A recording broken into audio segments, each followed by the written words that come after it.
Welcome to my wife's kitchen. Every recipe here is made with love. இன்றைக்கி ஒரு snack recipe தாங்க பார்க்க போகிறோம். முறுக்கு எப்படி பண்ணுறது அப்படின்னு சொல்லி பார்க்கலாம். பட் இது யூஷுவல் கிடையாது. இது என்னென்னா இது நல்லா புளிச்சு போன மோர் வச்சு நம்ம இந்த முறுக்கு பண்ண போகிறோம். இது எப்படி பண்ணுறது அப்படின்னு சொல்லி பார்க்கலாம்.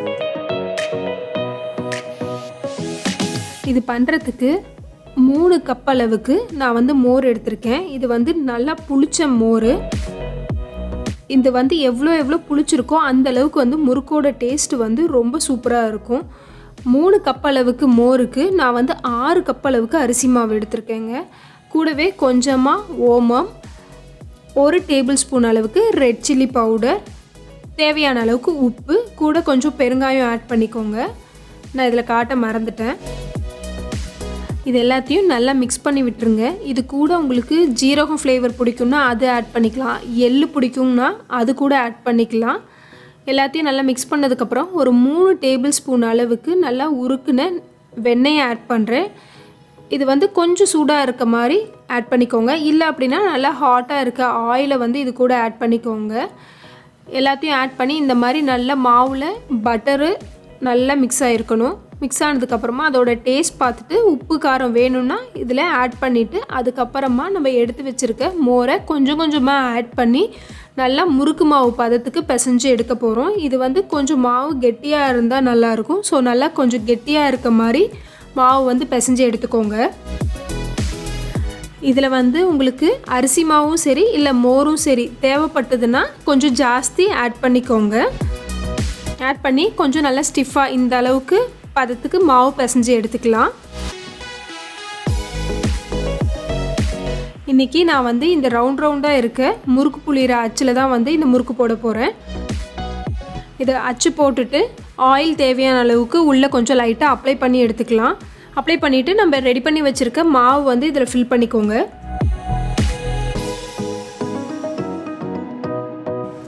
நீங்கள் இந்த முறுக்கை டைரெக்டாக ஆயிலில் உங்களால் புளிய முடியும் அப்படின்னா டைரெக்டாக ஆயிலே புளிஞ்சிடலாம். இல்லை அப்படின்னா இந்த மாதிரி ஒரு பிளேட்டில் கொஞ்சமாக ஆயில் அப்ளை பண்ணி ஒரு 4-5 முறுக்கு போல் நல்லா புளிஞ்சு வச்சுட்டு அதுக்கப்புறம் ஒன்றா ஆட் பண்ணிக்கலாம். ஆயில் நல்லா ஹீட் ஆகிடுச்சு. ஒன்ஸ் ஆயில் ஹீட் ஆனதுக்கப்புறமா மீடியம் ஃப்ளேமில் வச்சுட்டு நம்ம புளிஞ்சு வச்சுருக்க முறுக்கு எல்லாத்தையும் இதில் ஆட் பண்ணிக்கலாம். முறுக்கு குக் பண்ணும்போது எப்போவுமே ஒரே ஃப்ளேமில் வச்சு குக் பண்ணுங்கள். Low flame, high flame, medium flame இப்படி மாற்றி மாற்றி வச்சு குக் பண்ணிங்கன்னா முறுக்கு நல்லா கடுன்னு வந்துடும். ஒரு இடத்துல ஹார்டாக இருக்கும், ஒரு இடத்துல சாஃப்டாக இருக்கும். ஸோ அந்த மாதிரி வராமல் இருக்கணும் அப்படின்னா எப்போவுமே முறுக்கு குக் பண்ணும்போது ஒரே ஃப்ளேமில், மீடியம் ஃப்ளேம்னா மீடியம் ஃப்ளேம்லேயே வச்சு குக் பண்ணுங்கள். அதே மாதிரி லோ ஃப்ளேமில் வச்சிங்கன்னா நிறைய ஆயில் குடிச்சிடும். முடிஞ்ச அளவுக்கு மீடியம் ஃப்ளேம்லேயே வச்சு குக் பண்ணுங்கள். இந்த பபுள்ஸ் அடங்குற வரையிலும் குக் பண்ணிங்கன்னா நம்மளோட முறுக்கு நல்லா ரெடி ஆகிடும். இப்போ நம்மளோட முறுக்கு எல்லாமே ரெடி ஆகிடுச்சு.